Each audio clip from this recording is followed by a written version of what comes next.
دكتور غادة، تعالي نقول لهم ايه الترند السنة دي في العناية بالبشرة، لأن ده سؤال كل البنات عايزين يعرفوا إجابته. الترند السنة دي هو السكين بوستر اللي أنا شخصياً برشحه بقوة قبل أي مناسبة مهمة. ولأن بنات كتير مش عارفين الفرق بين الأنواع المختلفة للسكين بوسترز، تعالي في الفيديو ده نقول لهم الفرق بينهم ببساطة، وازاي بنختار السكين بوستر المناسب حسب كل حالة.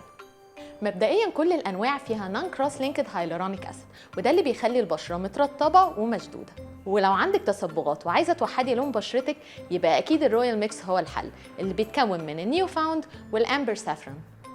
فعلا الرويال ميكس ده خطير. اما بقى لو اهم حاجه بالنسبه لك تعملي فيس ليفتنج، فعندك حلين والاتنين احلى من بعض، هما البروفايلو واليالو برو سوبر هايدرو.